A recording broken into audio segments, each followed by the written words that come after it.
Dijkstra's on an infinite grid is well defined. So anyway, so like, yeah, I did add the Dijkstra on an infinite grid, but it's not an actually infinite grid. Like that's the thing. The part of the problem is to figure out how you can define Dijkstra's as an infinite grid and whether or not you need to define a Dijkstra's as an infinite grid. And the answer is you don't. So like as an example, and I think I originally mentioned this when I was putting this in. I like sent the pseudocode for this, and it's like, hey, by the way, this is all you have to do for an infinite grid. And it wasn't added. It's okay. I'm sure Nick will probably upload it today. I sent him an update of it. It's like just add this bit of explanation. So you have like a grid like this, right? Now infinite grid is like an abstraction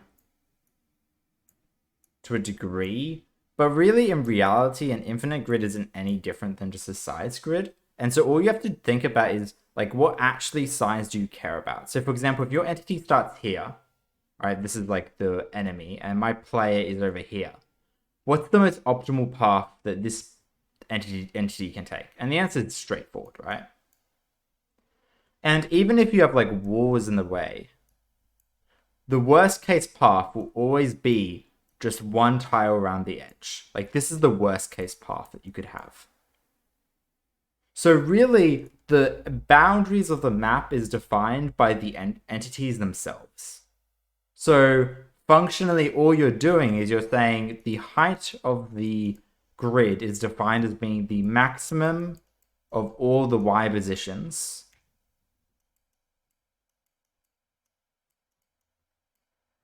given all y's.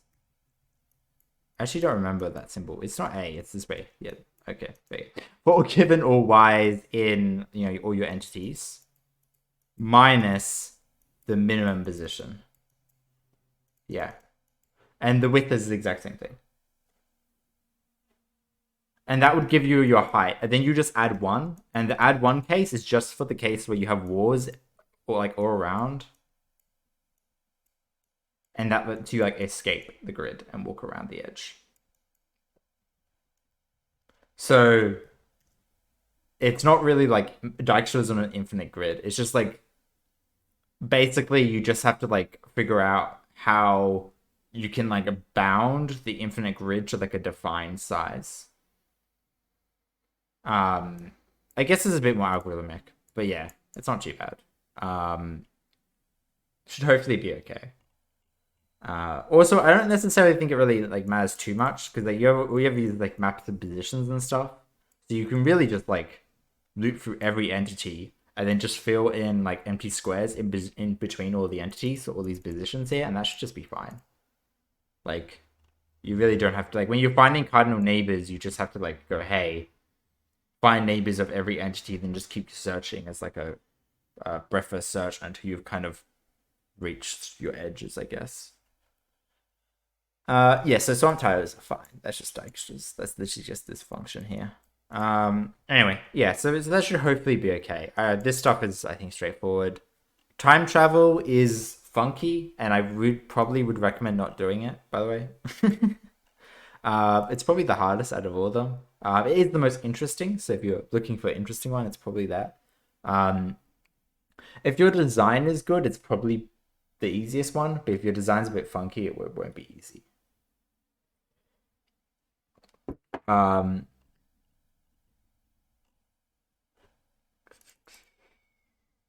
Yeah, so one of the changes that I requested to be made, which luckily was made, which is this: all behavior that was randomized can be randomized again. So you don't have to like restore the state of the randomization, which would suck so hard. Like that would be the worst thing if you had to like restore all your random generators. Oh, that would be actually atrocious. It would be really, really painful. Um, yeah, it's not easy, but everything else should be pretty straightforward. Like I don't think this stuff is necessarily too bad. But time travel is definitely harder than a dungeon builder or a logic switch. Um, yeah. Anyway, so the other thing is with this, this is a dungeon builder. You get given the algorithm. It's a randomized PIMS algorithm, which generates a pretty decent map. Pretty kind of I like how it's like 2521 algorithms, but like in a different context. I think that's kind of nice, not gonna lie. But Anyway, this is definitely a bit more of a harder to understand kind of algorithm here because it kind of works a bit differently. But it basically moves every entity back that many ticks. But also like you get like a ghost player, like their older self still exists. So like your older self still exists in the dungeon. So you have like two versions of the player. So for example, if your player like moves down twice and then you rewind, you end up with a player here and another player here. And this like prime player, like this old version of the player is almost like an enemy now. Um, and so it's like kind of a bit weird with how it works. And like the interactions can get very confusing. Um, especially if you entered like a portal multiple times. Like you end up having like multiple older selves that are like iterating through. Yeah, basically. Which is why I'm like saying like if you got good design, it's okay, but if you don't, like it's gonna get funky. Fun is definitely the word I wouldn't use really. I just think it's probably the hardest one. Dungeon Builder is like really easy. From like the perspective of that, like, hey, it's a reasonably hard algorithm to generate. And to do it nicely is like a bit funky. And you also have to like be able to like generate things on the fly a bit easier. So like it kind of tests how good your controller is. But it's probably like the easiest of the three. Um, and then you have like logic switches, which is like kind of like this isn't easy logic switches. But it's at least a bit easier. Anyway, yeah, that should be fine. The only thing with light bulbs, by the way, is that you, as you can see, you got two different JSON prefixes here. So you should, if you do this one, have some kind of animation or something to kind of make it indicative of that it's like on. Even just like use like a different image or something. But you could have like a glow effect or like some kind of like, I don't know, tinting or something to indicate that it's off on. Anyway, that's it. Let's just jump into the tute. Okay, so we got the source stack, which is pretty much just going to be me complaining about that's the JavaScript code. Which, by the way, we don't write JavaScript code this way. This is the compiled form. I did have a student last time who thought that like legitimately people modified the code like this, and it was very funny. Yeah, like that would be very nightmarish if you had to do that. Okay, so if we jump over into this comp tutoring thing, we have our app Java here, and we've got the 3 ones. And if we jump into a stack, we can have a look at like how a stack works and figure that stuff out. I don't like this stack at all. Actually, no, I do like this stack. They fixed it this time. Yay. Okay. Last time this stack was very weird. Actually, I still don't really like it because it's like an iterator. Like the problem with like stacks is that like the whole point of a stack is that you can't like just like grab a random item. Um, and so like when you're building a stack interface, like you want it to like be a stack. So like the ability to just like randomly access an item by using an iterator to go through it, it's just kind of weird. It's not typically how you would use one, right? Like in that case, you probably just want like an array list. Like you don't really need that like specific stack kind of structure. But anyway, and typically if you do want to iterate through it, you probably actually just want to like pop the stuff as you iterate through it. Anyway, let's have a look at this. So we have some kind of stack which implements iterable, and this is a pretty empty implementation. So like the simplest way you could probably do this, yeah, we actually have tests for this. Okay, good. Is to probably just have like some kind of like internal storage for this, right? And this is what the lab does as well.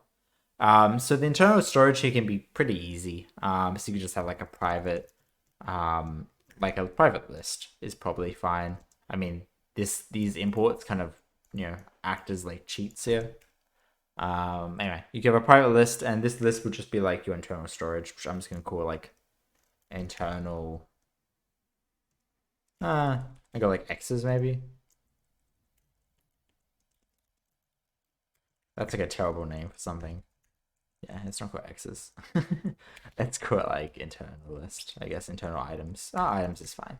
So these are items. I mean, now we can just like go items dot and we if we want to push this, we can literally just like append it, or I think it's called append or add. There we go. Add element, right? And this will add it to the end. Now, if we do it this way, it means we have to also remove from the end. So, but this is kind of where I'm saying it gets a bit funky. So typically with stacks, the way you implement them matters for performance reasons. So almost most things nowadays don't really use linked lists because they're kind of slow. They're easy to write, but they're like not great for many reasons. The biggest reason, if you're interested, is due to something called like the cache, which is basically like this magical place in your CPU.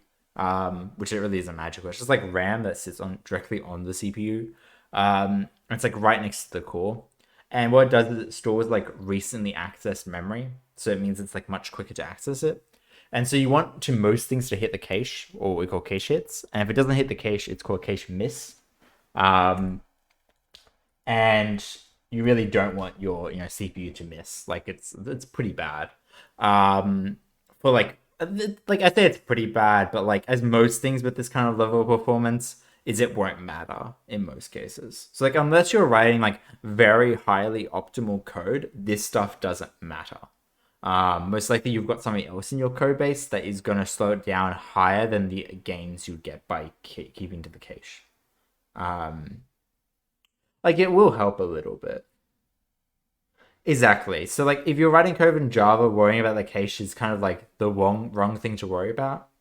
Because Java kind of screws with your cache anyway. So the way Java kind of screws with it is it uses something called GC, or garbage collection, right? And the way its garbage collector works is it's generational. Which kind of means like you have a bit of garbage, that starts off as like a little baby, right? It has like a pacifier. Which I don't know how to draw a pacifier. I guess like that. That's kind of a cute-ish pacifier.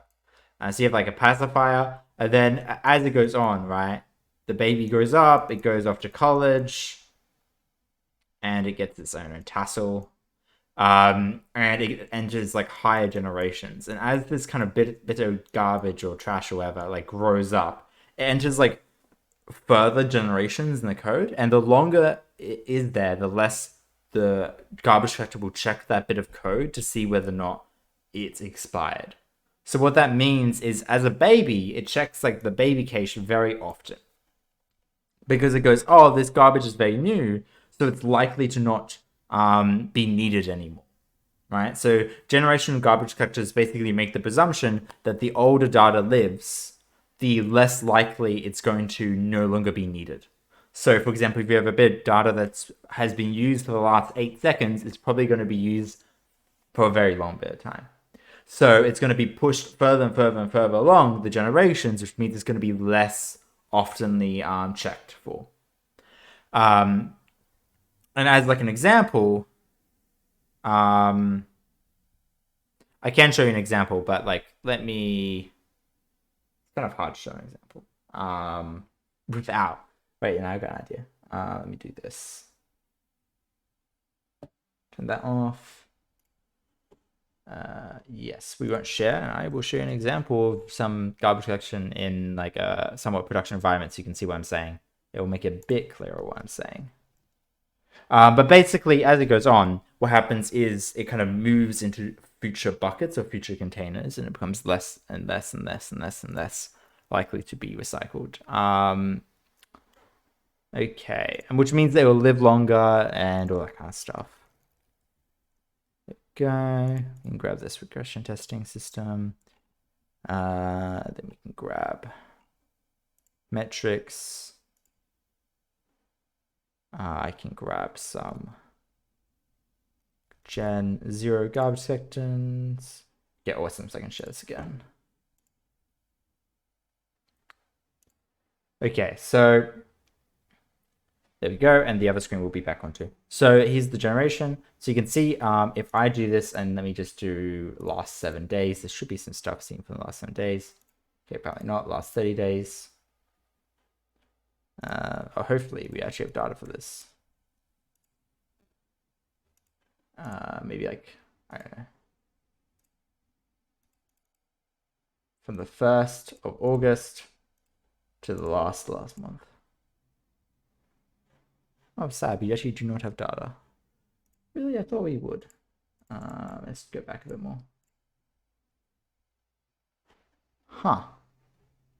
Okay, well, I can try something. Maybe do this.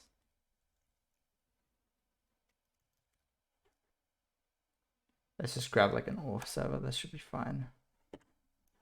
Move this up here, and we can just grab this auth server, and this will give me my generations. Yeah, it will. Okay.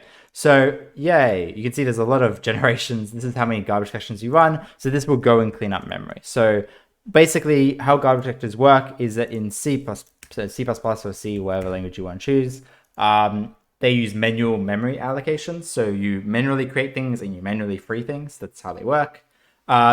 In C#, in this case, or Java, how they work is they use generational garbage collectors typically. And so your generation 0 is like freshly created memory. And then once it's lived for a little bit, it'll go to generation 1 and then generation 2. And the idea is that it often will ask generation 0 to clean up and be like, hey, go through all your collections and clean up everything you have, because often we'll clean up a lot of memory. We'll get a lot of benefits out of that, and we won't be like checking over stuff again and again and again and asking, hey, are you freed yet? Are you ready to be freed yet? And so on and so on. And so in this case, you can see we have 62 million garbage collections over a pretty big date period of about, I don't know, 2 months maybe. And then we also have, actually, I think it's like 5 months. But like most of it, technically the period is like 5 months, but most of it only occurs from September to October. So it's really just like 15 days or something. Anyway, and then you have about 41 million generation 1 and about 7 million generation 2. So the idea is it will drop off pretty significantly. And so the point is that like the problem with this is that when it moves between generation, the address changes. So for example, it may change from like this E to like, I don't know, this or something. And so when this address changes, this causes the cache to become invalidated because the cache works based off like memory addresses. And so your Java garbage collector will kind of screw with your cache already. But by like using a linked list, it kind of makes it like significantly worse. Because the benefit of like arrays is that when you have like an array of chunk of memory like this, as you're accessing items one by one, you're like iterating through it. Each item will like kind of the memory cache will go and like load the next like 64 kilobytes sometimes it's only a kilobyte, depends. It's quite vague sometimes. It's not 64 kilobytes, but sometimes up to like 64 bytes, or like I think I've seen it load a couple hundred bytes sometimes. It depends. And basically it just like loads the next chunk of memory, so that as you're like reading things, it like keeps loading. So like I may load the A here and it'll load the B and C into memory as well, so that when I need the B and C, it's already in memory. And then when I grab the B, it's going to load the D into memory. And then when I grab the C, it's going to load the E into memory. And so you kind of almost gain this like window effect. And what's going to happen is that as it gets to a certain point, you load the D in, maybe the A gets unloaded. And so you almost gain like a window that's kind of going across your memory that is cached effectively. And it makes it highly performant, and is very, very efficient.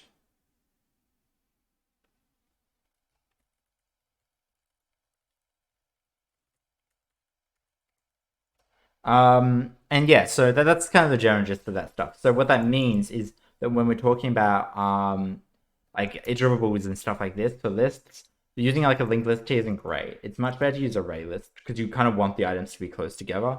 And most people these days will probably, if you look at most implementations, will probably just use a list like this for a stack. And typically, how the stack works for performance reasons is they will insert at the end of the stack and remove from the end. And the reason why is that if you're inserting from the end and removing from the end, you never have to like move elements around. But if you're constantly inserting at the beginning, what happens is I want to insert the beginning here. I have to move A, B, C, and D all the way along. So it's like ON just to insert E. And then when I remove E, I also have to move them all the way back. So it's kind of like really funky how it works. And for that reason, typically how queues are implemented are through something called a cyclic buffer, right? Which is, I think, Tute in 2521 these days. And the idea of it is that basically you have like 2 pointers, right? So you have like a pointer that says, hey, this is the head, and this is the tail. And so what this means is that when I'm removing stuff, the head will go down because, I'm removing stuff from my queue. And then when I'm adding stuff, my tail can kind of just go up.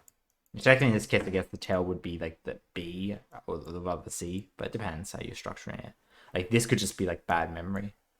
Anyway, actually the head would go to the right. It doesn't really matter.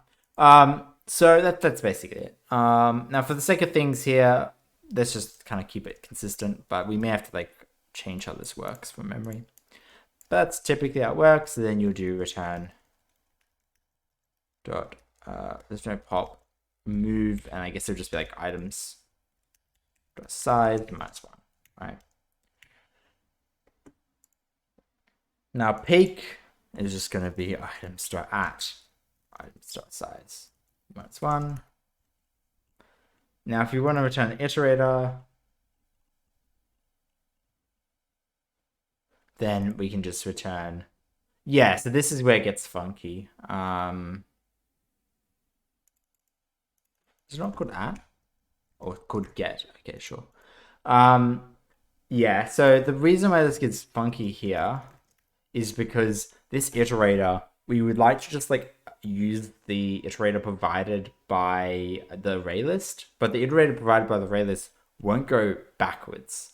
And so it'd be great in Java if you could just reverse an iterator, because theoretically reversing an iterator is like a very easy thing for an array list to do, but it's actually a very hard thing to do in Java. I think you can get like a list iterator, and then maybe, yeah, a list iterator lets you go previous. But like you'd have to call previous every single time. So you could do something like this and then like grab it to like size -1, but you'd have to like deliberately call previous rather than calling next. And like that's just it's so bizarre. I don't understand it. So the problem with this is it basically means that we'd have to write our own this iterator, which kind of sucks. Theoretically, it's not that bad. We could write an iterator. And I kind of just want to show you that for the sake of it. So you'd write like this typically. You don't have to write it like as an anonymous object, but it's probably easier as an anonymous object. So that you may have not seen this kind of syntax before because lambdas kind of make your life a lot easier. But this is basically what a lambda becomes. Is it kind of creates this anonymous class. It's like a whole new class, but it doesn't have like a name. And so it can have like methods and stuff. And so typically the way I would write this is I would create an anonymous class like this, and then I would bind a local iterator to equal. I guess you could literally just make it like the list iterator. It would probably be I guess that'd probably be like the easiest thing. Like items dot list iterator at items dot size -1, and this would become like a list iterator.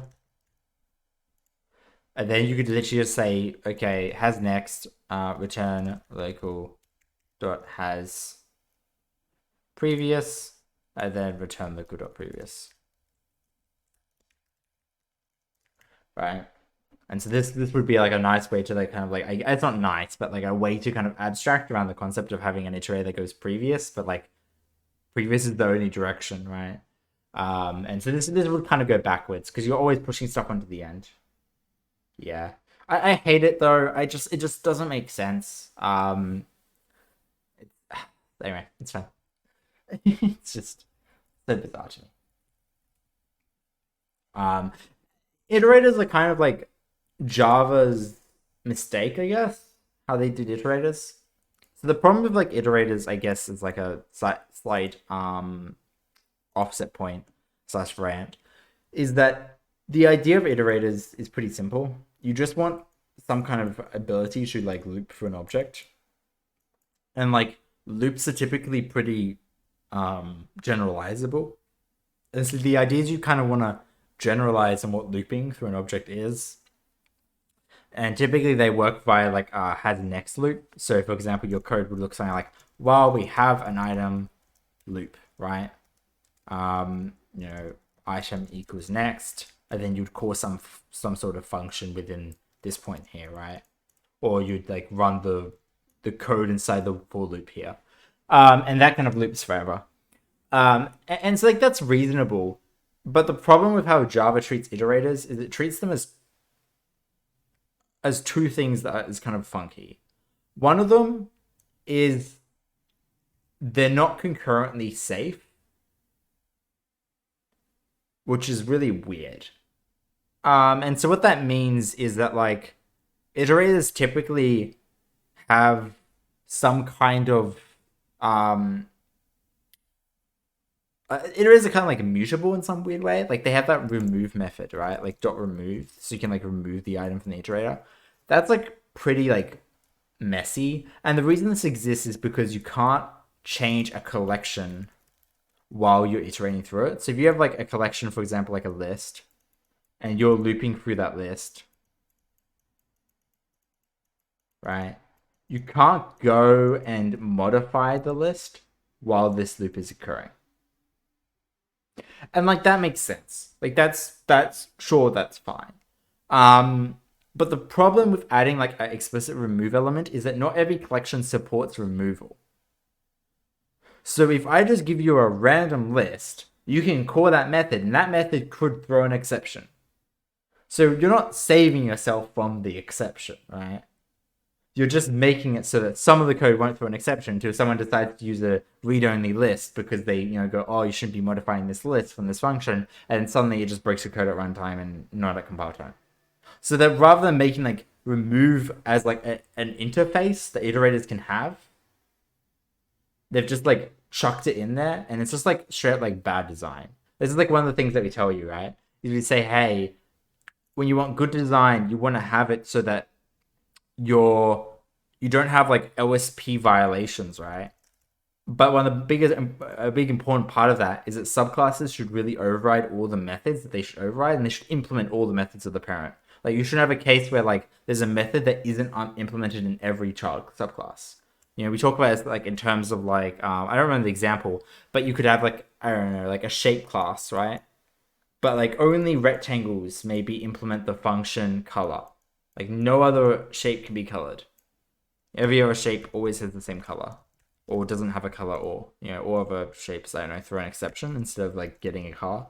And like that's really like weird to kind of have this like disparity, because what this means is that like when you do it like this, the parent class has to be like, hey, you can call this function, and for no reason whatsoever, it could throw this exception. Like the parent class can't restrict or can't really offer any preconditions or postconditions on the method of remove, because the subclass has full ability to throw that exception. And so what it means is that you kind of have this like optional function implementation that you're going to pretty much have to always wrap in a try-catch loop if you don't know the origin of the list. And it's just so bizarre. Anyway, and so the like other problem that comes with iterators is that they're like very strict with how they can be used, which means that they're very rarely useful. So they're useful within like the for loop, as you've noticed so far, for this like for loop here, but they're like so ridiculously strict in kind of their structure that it means that like reversing an iterator is like pulling teeth out.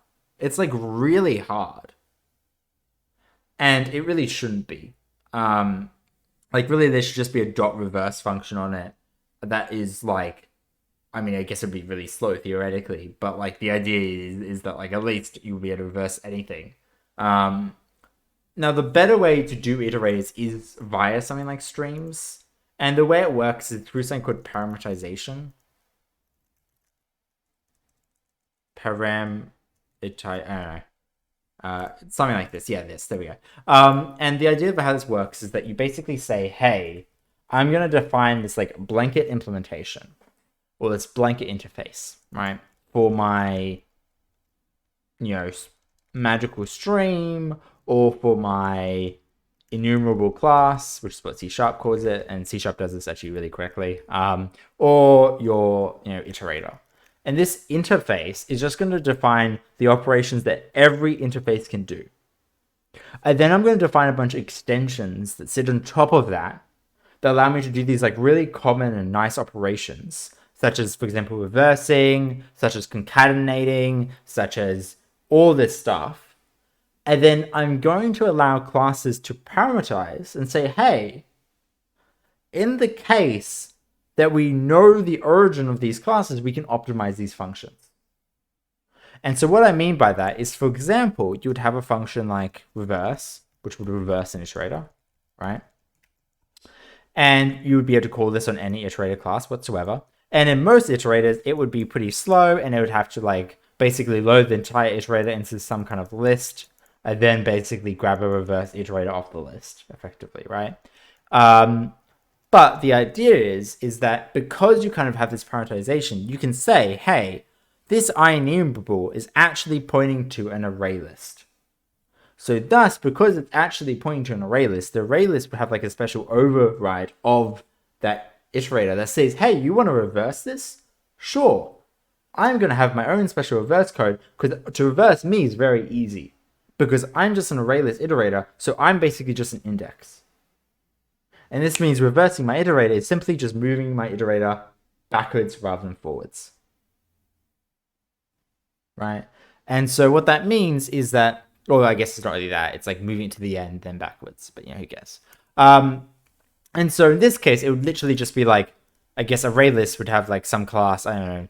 It's kind of funky to put it here, but let's just pretend this is like the array list iterator, I guess. This is the array list iterator. Dot iterator. You would literally just write something like this, like public iterator of E reverse, right? And then you go, oh, hey, I want to reverse something easy. Okay, then maybe I've got like a local index or something, like a index. And the index starts off being 0, and then each time it has an x, I go, okay, if index is less than size, return true. I don't know why you write this way. Just return the big Boolean expression. Like this. Anyway. And then the next value of this would just be like, okay, hey, awesome. I just have to go items.get index. So you just have something like this. And so therefore, if you wanted to reverse the iterator, it would be simple as just saying, okay, the index is equal to size minus 1. I guess you have to do like index plus. Anyway, and I mean, you can't modify this variable because it's like a local thing. It's like kind of going to be funky on me. I guess I could do it this way then. Make it like a actual variable of this class. Anyway, but this won't work in Java because, there's no reverse function on the interface. But this is basically kind of how you could design classes like this. And so what it means is it actually becomes very easy to kind of mutate this behavior in predictable ways, right? And so you can kind of optimize the functions that you need, but they have a default implementation that perfectly works. I mean, you wouldn't return this. You'd probably return like a copy of the iterator or something like that. It doesn't really matter. But it doesn't work that way, sadly. So it makes it like a little bit more annoying to do a lot of these kind of operations, which is why we kind of have to write our own reverse iterator here for no real reason. And the other problem with like iterators, with how like they're designed, is that you want them to be very easy to be written, and these things aren't easy to be written. Anyway, let's keep going. We'll go pretty quickly. So this is basically it. If I want to sum up the stack, it's going to just be returning. I just have to reduce myself over the stack, so I can just do like a items.stream, and then just do a reduction operation. I guess I can like map to int will also work.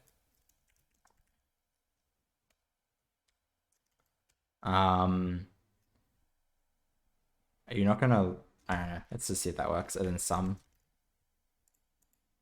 I don't know why I have to write it like this. I mean, technically I can say function identity and that will also work.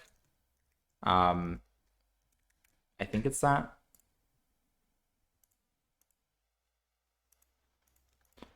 And the function identity function is just like x to map to x. Oh, it doesn't like me that because it actually, this function map integer identity must not be, I don't know, maybe it's like different or something.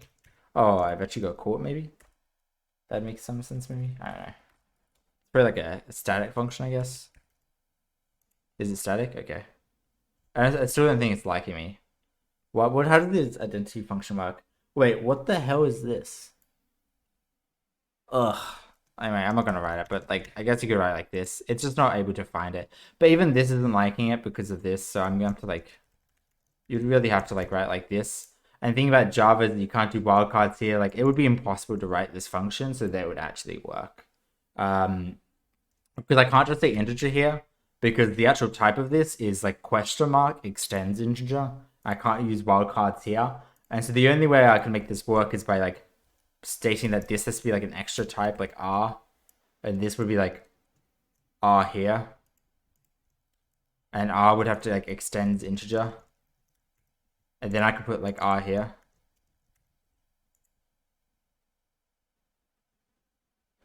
And this is actually very correct. I can't actually extend integer. Integer is a final type. So I guess all I could do would be like, you can't even like super integer. You like the whole question mark extends integer is just kind of wrong. Like it would literally just be integer. I don't know why they even have like question mark extends integer. Like that just doesn't make sense. You would literally just write integer in both of these places. Yeah, why is it done that way? Anyway, but this map to int is still probably going to be funky to me because yeah, see this function needs to be question mark super integer where it is just integer to integer and it does not like that. So pretty much the only way I could write this would be like x to x. It's a consequence of like Java's type system being like unsafe in terms of like wildcards are like a hack that are implemented, and so what that means is like they're not consistent. So if you have two different wildcards, you can't relate those together even if they have the same base type. So wildcards are actually like very rarely useful. Anyway, but yeah, so the whole idea of this being like question mark here is actually just kind of, I'm not gonna say like wrong. I mean, it is wrong, I think. Like this just doesn't make sense because integer is what we call final class, which means you can't extend it. So there's like no way for you to extend this. So like the only possible value for this is integer. Like if this was number, I'd be like, okay, sure. But if this is number, I'm not going to be able to map this to int. I can't even map this to like number or anything. I would have to do like a physical reduction operation and choose like a type. I'd be like map to, I don't know, say double, for example. And then I'd have to be like, okay, I don't know what type of this is, but I'm just going to convert to a double. And then this result would be like, I guess, a double here. Also, the fact it returns the uppercase rather than lowercase is not good. Anyway, so there's a few things here that are probably a bit sus. Like you shouldn't ever return classes in the uppercase. So when you do it like this, right, this is like actually a physical class. And so what it means is this will result in an allocation, which is not great. And so you do want to use the lower class versions just to reduce the number of allocations and just to like make the code cleaner. Because the problem is, and this is actually a problem that some people had with their assignment, is they had a function like this and they used the word double like this. And then when they went to call the function in our tests, we called it with like the value 2.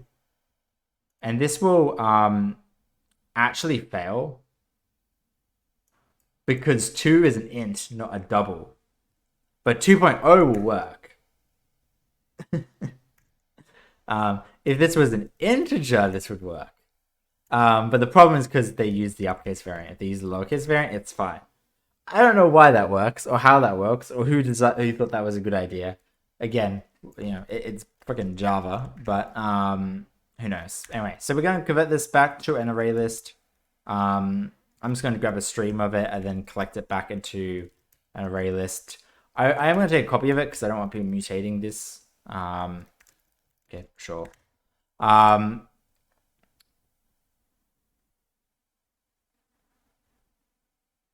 Okay, so I'm just going to let it try to figure out what it wants to do. You happy? Okay, there you go. I'm kind of done with Java this semester. I'm sure a lot of you are too.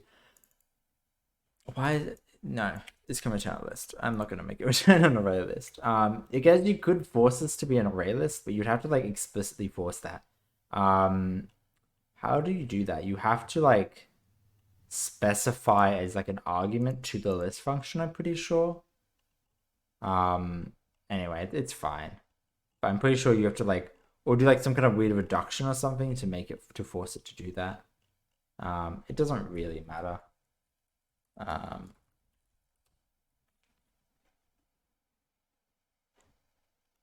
That would work too. I like that more. I think that's probably better. It's more efficient, I guess. But it also is just cleaner. I guess the nicer one would be like clone. Yeah. But it's okay. So we got this, and then we also have the fun fact of some stack is done. Pretty print is they just want, I don't know how pretty print wants to be printed today. So they want to print it in reverse. So the easiest way of doing something like this is probably just to like, again, you just want to like loop over yourself, which is gonna already be in reverse. Yeah, okay, that's fine. That should be good.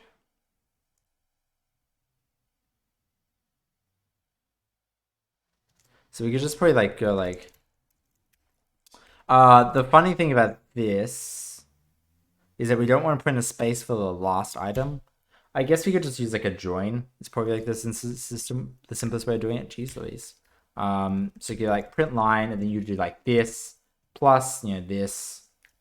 And then in the middle, you can like kind of join them together. So you could do like a stack dot stream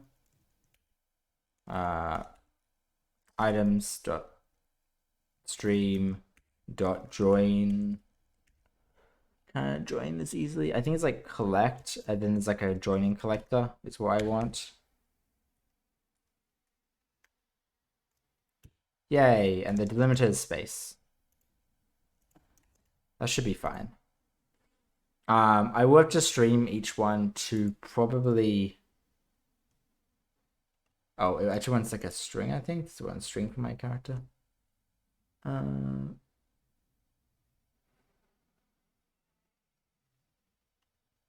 what's a character sequence, which probably means it's a string. Yeah, okay. And then this one probably won't be happy because it's using an object on a string. So I guess I have to probably like map them, I guess. I can do like extra 2 string, which can probably just be like.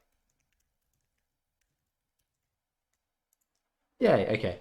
And so that's probably like the simplest way of doing it. And this way it maps everything to string. And we can like run this and see. Hello, how are you today? Isn't it meant to be the other way around? Yeah. Oh, because I'm doing it this way. I guess I have to do a verse. Oh, yeah. What's the easiest way of doing that? I'm pretty sure you can create an iterator. And then you can convert to a stream without too much problem. I may be wrong with that. I probably am wrong with that. Yeah, it looks like I'm wrong with that. Okay, we're just gonna print out the bad way.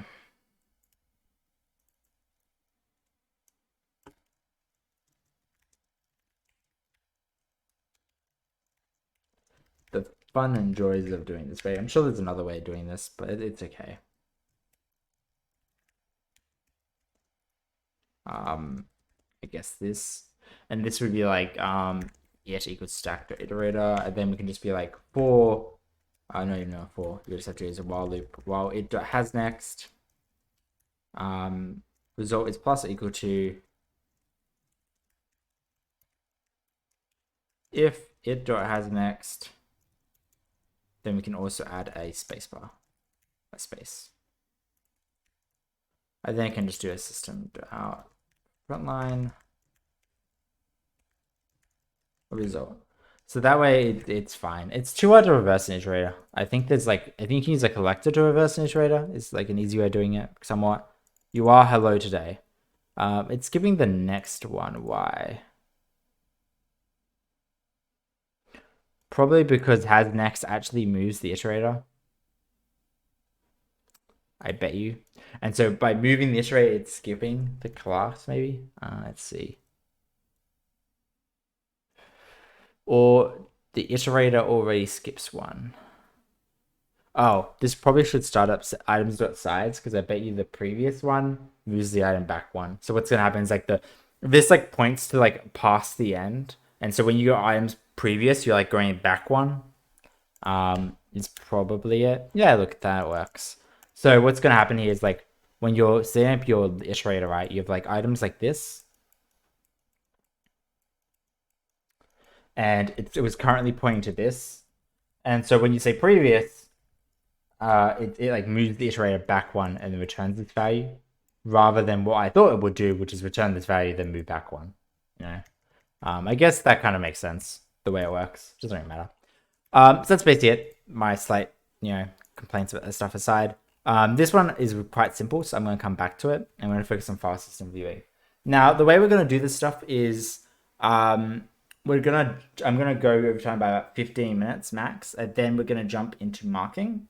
I have a group to go first, and there's a few groups to go towards the end because I know people have various commitments and stuff. Let me just double check what group needs to go first. The fun joys of, I'll just scroll through emails. That's the wrong email account. Yes, okay. I think it was, what one was it? Was it this one? Nope.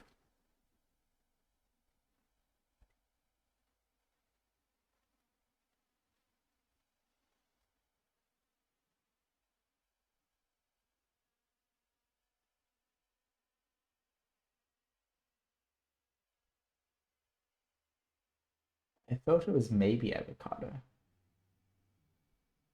But I could be wrong, so let me check. I've checked who's in each group. Yeah, it's avocado. So avocado will be the first one. And that'll be about 15 past. So that will go for about 30 minutes. Each one of them is going to go for about 30 minutes. And then the next one is probably just going to be going down the list. I do know that if there's anything where people need to go towards the end, let me know. The reason my avocado is going first is because people have got like work to get to and stuff like that, and so that means that they've got to attend that. Now you don't have to speak during it, so if you have like meeting clashes, you can just kind of be a bit quiet. But it would be good if people like interacted during it, and kind of share that interaction. Okay, so now let's go through the fun joys of the file system viewer. This one's actually quite nice. So there's a few ways you can look at this. And so I'm just going to look at the class and kind of go through the refactoring for this because it's important for maybe your project. So if we go and we run this application, we see that the application is a pretty straightforward, if it wants to run, file browser, and we have all these files here. And you can see all the files here. These all these applications and everything, and all this stuff is here. And so the goal here is for us to refactor this so it's much cleaner, because right now it's a bit of a mess. And so we can kind of look at that and see, well, why is this a bit of a mess? And so the first thing that we noticed is we have some kind of start logic. You don't have to worry about XML. It tries to grab the current computer name. It then creates like a tree, which is like that kind of view that you get. And it kind of creates like the default one.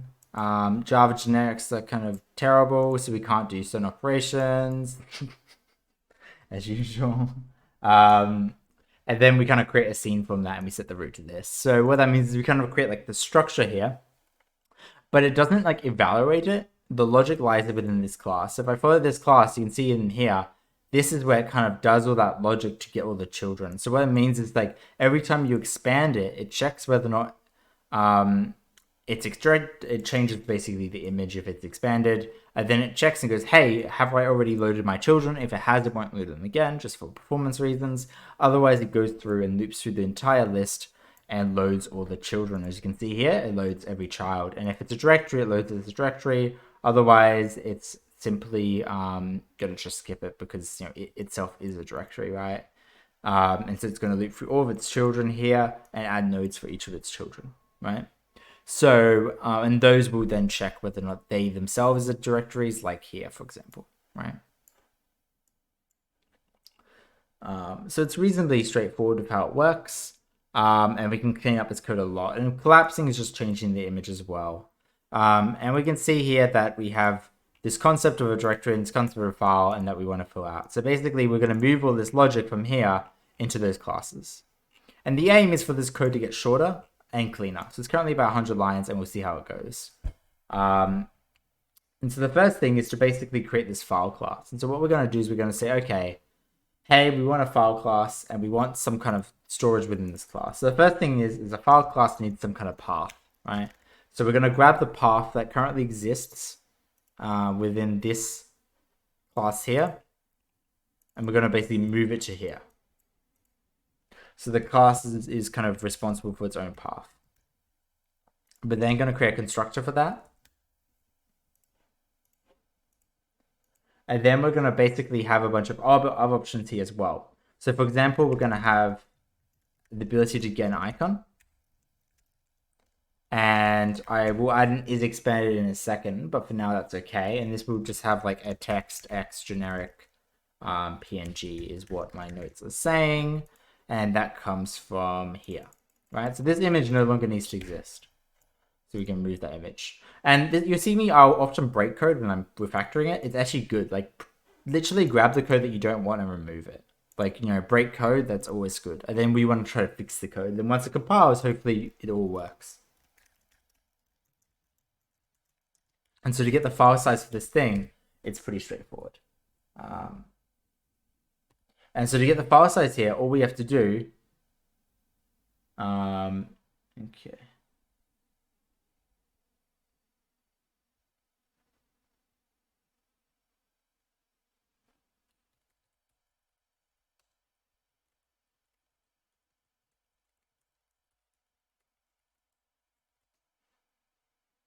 Okay, and so all we have to do is look at this kind of file size here, and this is pretty straightforward because we can again copy the code for how the file size works here. Oh wait, there is no file size code here. I'm getting distracted by myself. Okay, so to find out file size of a file, it's actually pretty easy, and we can just say, I think it's like, I want to say file size. It is, yes, okay. And yeah, it throws an exception. Okay, we're just going to ignore the exception because it's fine to. Presume file system is reasonable and won't throw an exception. You shouldn't write code like this probably in real life. I guess it's really not good practice. The better practice is just to actually like throw the exception here and then to catch it like at a higher level so you can like report an error to the user, for example.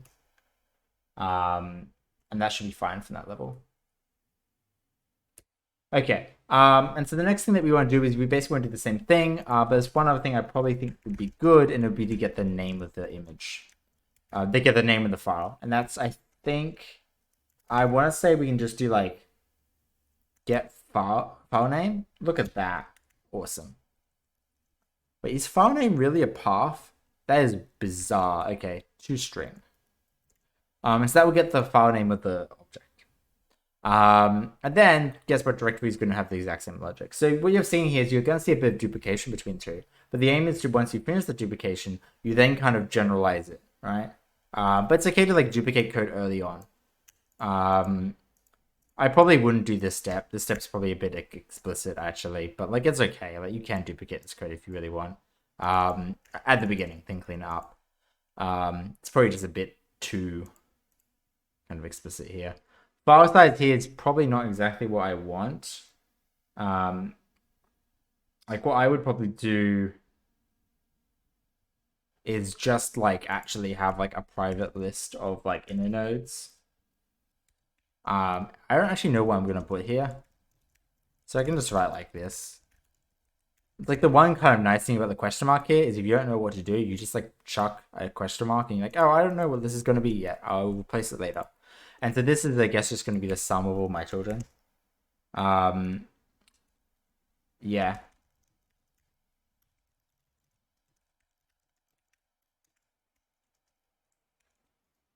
I actually don't know what it will be, so we'll come back to this. But like, probably like get file size. Like, obviously we're going to need a generic class here. Like, it's pretty obvious. But we'll come back to that.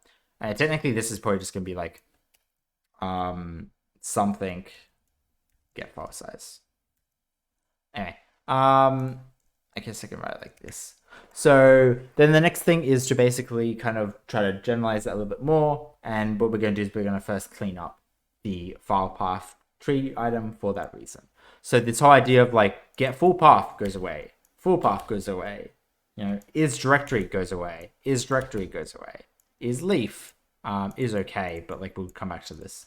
And then what we're going to do is we're probably going to have to like store some kind of class in here. This whole idea of like these images goes away. And so what we're going to do instead is we're going to have like folder open and folder not open, depend upon whether or not this thing is open, I guess, right?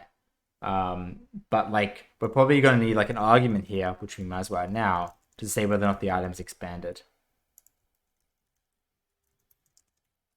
Okay, 6 pass, that's not too bad. We should be pretty quick from this point. Now, did I put .png? I did put .png on the other one, so I'll do the same here. And I'm not going to put the full path just because I can just generalize that, like why I do the full path. It's kind of a bit crazy. Now, I typically call my classes inode for this kind of stuff because it's kind of like this like generic alt type of what a file is. This is going to become abstract. This is where I can probably store my path. All right. And so therefore I can move my path from here to there, and this can become a super.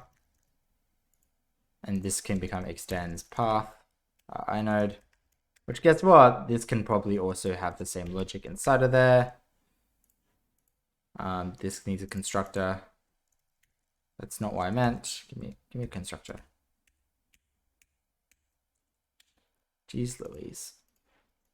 And then we copy the actual thing. Awesome. And now we have this copy of this file size. We can then, this is pretty straightforward. This does not need to be overridden in the subclasses, but it does need to be overridden for the directory, right? So that's kind of how this stuff can work. And so the directory can override this. It can then also store a list of inodes, and itself can be an inode. And does someone want to kind of comment on what this looks like? Like, what is this structure? It's a design pattern, basically.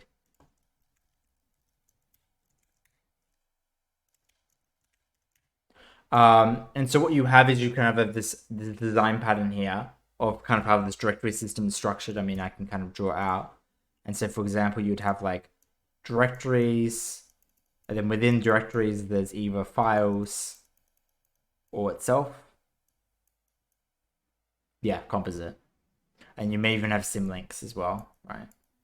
Which would then point to like a random file, or I guess technically itself. Okay. Inode.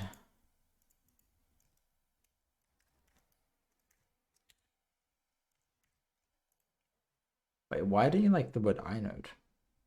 Anyway, it's fine. I'll come back to that. And then this needs like a super. I guess I can just say get file size. Oh, I shouldn't have called the function. That's probably why. Yeah, that was why. Okay, and then this can just be within the parent. We don't need this here. So the parent can also have the get name.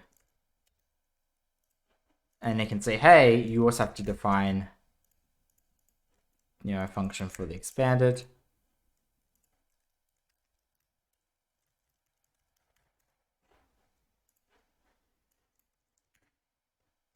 And this is an abstract function. So you can see I'm just like moving code around basically, right? And then now I've done that, now I've got this whole concept of icons, I've got this whole concept of full paths, like all this code goes away, right? Instead, this just becomes this dot set graphic of, I guess I need to store the inode locally.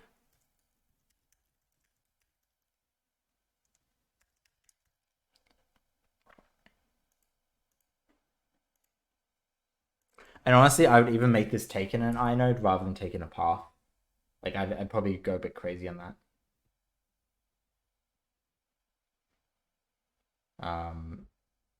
But it's kind of up to you to find that, I guess. But yeah, I would almost certainly make this taken an inode. And then this can be like, instead of file.toString, this would be like file dot, I guess I want like a get path for my own inode actually.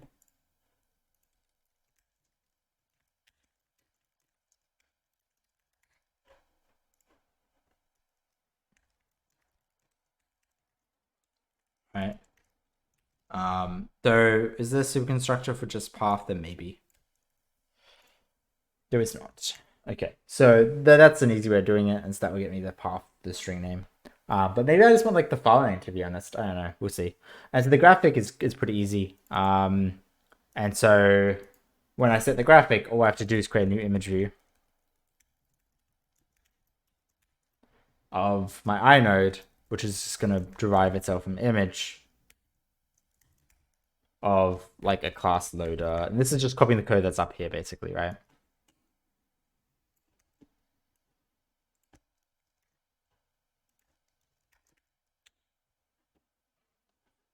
And fs resources plus inode.getIcon. False. And then all we have to do now is we just have to go, okay, awesome. Now let me just set my inode.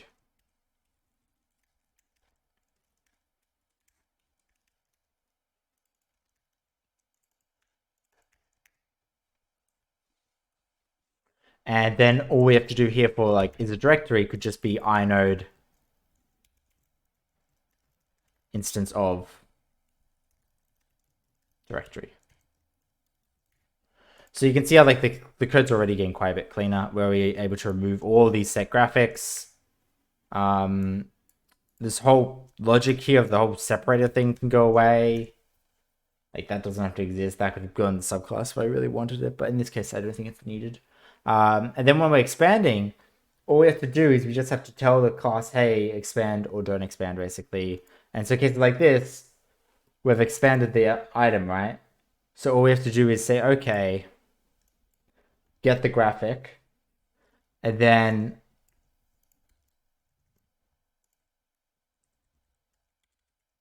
right, once you get the graphic, I even think we need source here. We could literally just say get graphic. Like we are the source, technically. Like we have to be. And then when we say forward expand image rather than this, it's just going to be the same thing, but for the other one, right? It's just going to be this. But true. And then all we have to do is we have to do the same thing for closed.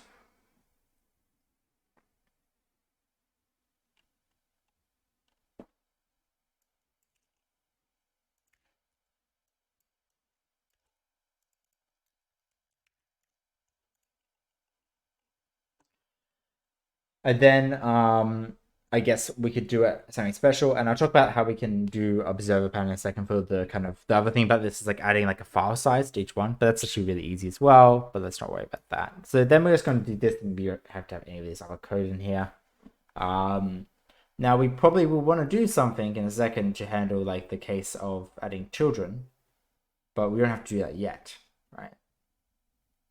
And that's basically this kind of like next point is that you don't always have to fix everything at once, right? So what I will do is I will comment out this code here because this code's probably useful, but I'm just going to delete everything else. And then I go to app Java and I fix up the bit of code here. This code can go away. And this just needs to become a new path of inode of name.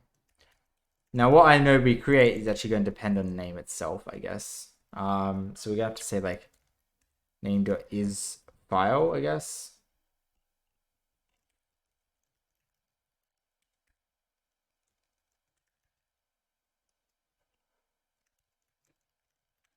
I think you do it like this.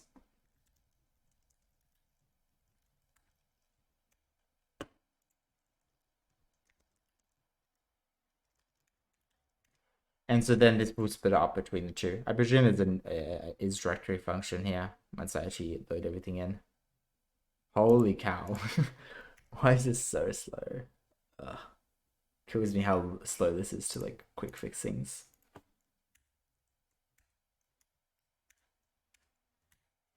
Alright. And that's it. That's good for that. And then all we want to do now is we basically just want to do the next step, which is basically the lazy loading of folders and the whole kind of expandable thing and everything. So what we can do is we can go and add some kind of interface here called expandable. And then this interface can have like a, hey, expand, and here's all your children that you expanded to. And directory would implement this.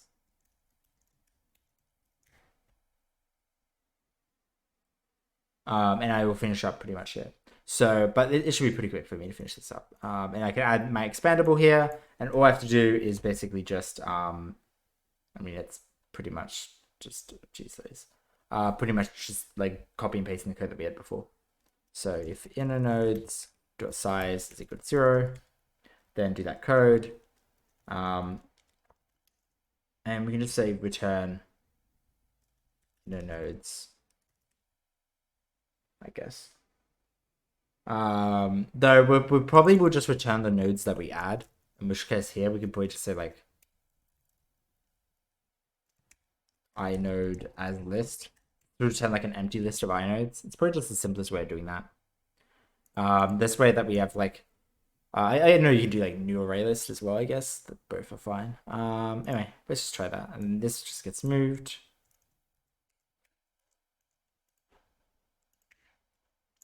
Commented out, formatted.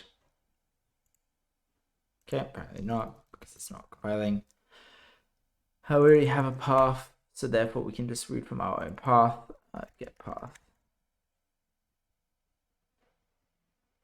I mean, I guess we can just presume we're we probably don't have to worry too much about whether or not we are or not. So it's probably fine to just presume that we're always a dictionary and just run this code, a directory, then we can just run this code here.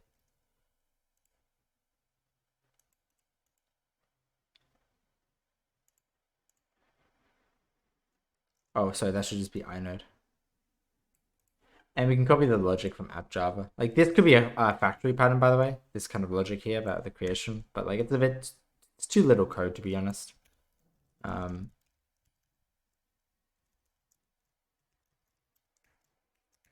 But you could do it in a file. And then if this throws an exception, sure, this can just throw the exception. No, I'll just catch it and ignore it.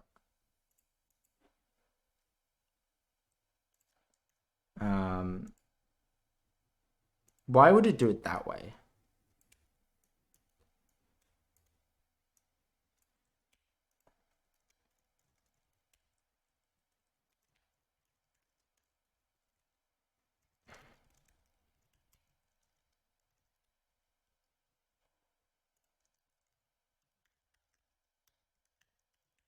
And that's very much be done here. So that's pretty much it. And then all you'd have to do here is once you expand it, you would just expand this list here, then add those as children. And so all you would have to do is you could use expandable here rather than directories. It's a bit nicer. And here you'd say, hey, if inode, right? Can you even do this? You can't. Okay, that's fine.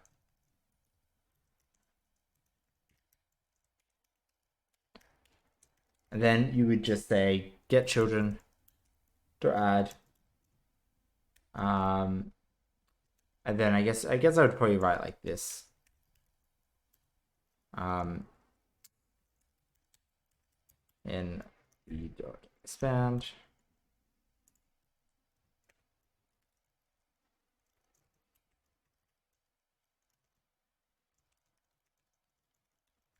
And so what this is doing is it's kind of creating an abstraction around it, right?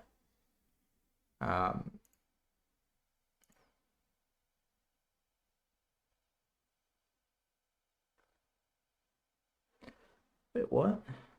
Oh, child node. There you go.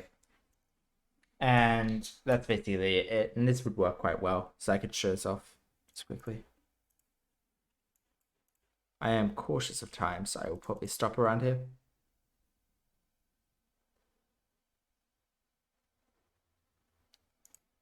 And it doesn't add it. Why not?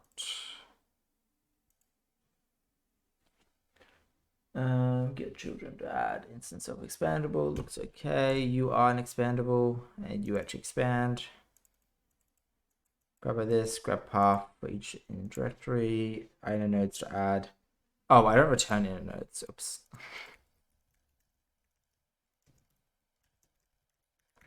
because they're the nodes I added. Otherwise, I'm just going to return this. So it's always just going to say it's empty, which is not what we want.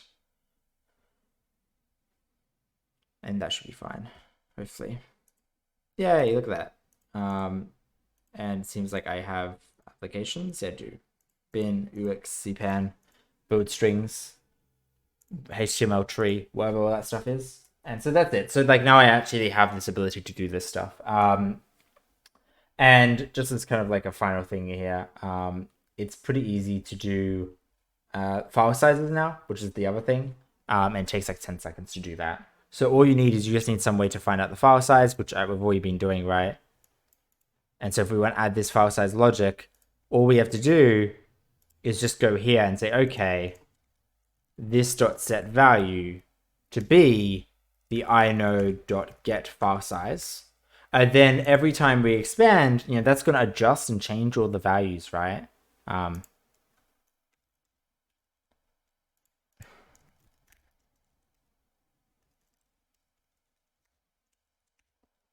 How do I convert this to a string? Is it like a value of or something? Yeah, there you go. And then all I have to do is add an event handler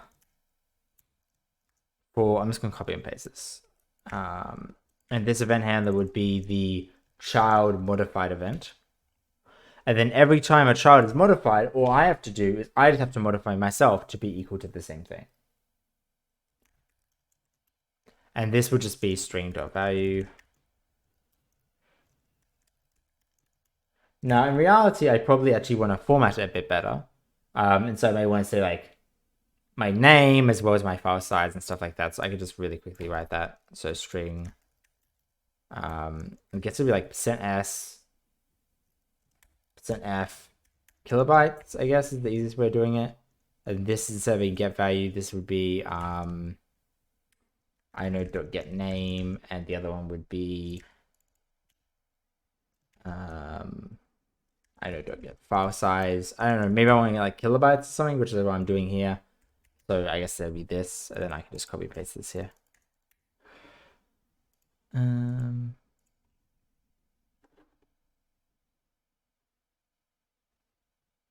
Oh, apparently not.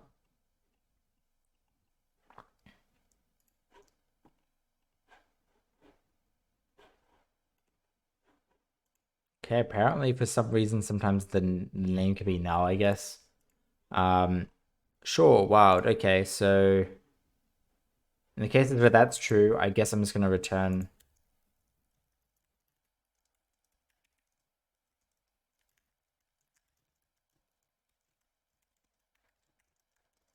I guess it maybe makes sense. Maybe there's like some case where there's no file name.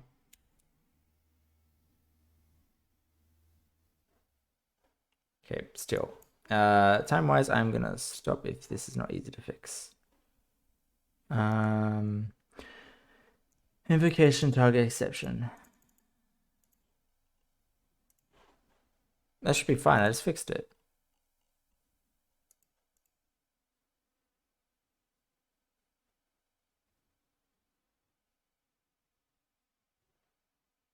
I guess it just didn't recompile the code. Oh geez. No such file. Okay, yeah. So I want to ignore these exceptions because these exceptions are pretty fine, and it's just like basically me accessing files I shouldn't. So it's just not putting any code here. Probably not good practice, but basically like a bunch of these files will be hidden from me, so I won't be able to access it. So that's basically what's happening here. But you can see as I'm opening these files, it's going to adjust the sizes relevantly, and this will take sometimes longer, sometimes not longer, depends on how it works. But apparently I've just opened a big bin folder. Anyway, I'm not going to worry too much about that because of time. Let's just force quit the application there. I don't know why we did that. Probably saying it's simple. Oh, you know what probably is? It's probably just too many errors here. Let's just see if it's now fine.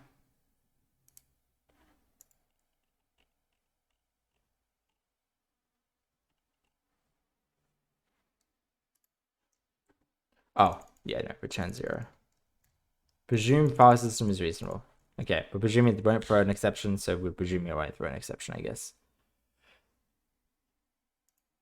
Yay, now it's fast. Okay, it really was just, it was, oh, maybe not. Apparently bin is still not fast. Anyway, it doesn't really matter.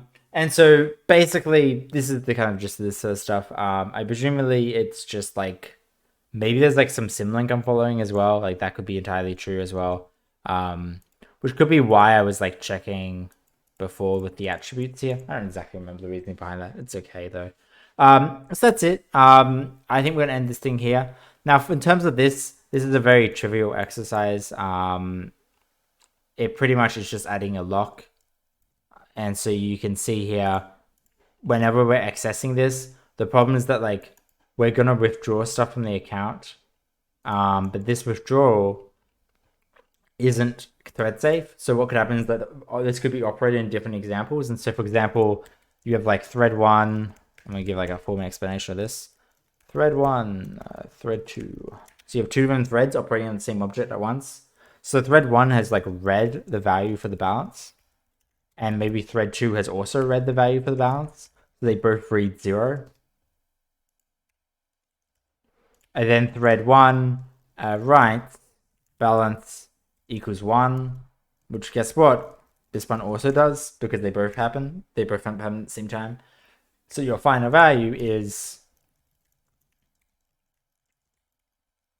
1 rather than being 2. Because if this reads balance equals 0 and then writes balance equals 1 before this reads it, then you're good. So for example, if they operate in, I don't know, let's say this fashion, then it's going to read the value of 1 and then it's going to write the value of 1. And so, or write the value of 2. So all how locks work is locks basically just force this behavior to exist. And so you would like say synchronized this around this. I mean, you don't really have to synchronize the whole function. You should only really synchronize what you like the minimum amount you can, but like this is fine. And so this case, it will force it so that only one thread can enter this bit of code at one time. So for the lab, that's all you're going to be doing basically is adding pretty much a single synchronized in a place. And I don't think anything else will have to be done for this. We can run it and see just for a second. Yeah, see, it's doing it. You can also see it's a bit slower. Shouldn't be that much slower. I think, honestly, my system's just having a bit of fun today or something. Anyway, I'm going to jump into marking because it's 30 past and I have to be done by about 3 p.m. for a certain group. It should be pretty quick, though. I think we'll be done pretty soon. And then if we're all done, I'm happy to answer questions about labs and stuff like that. But I think there probably won't be too many this week. Awesome. So let's end this.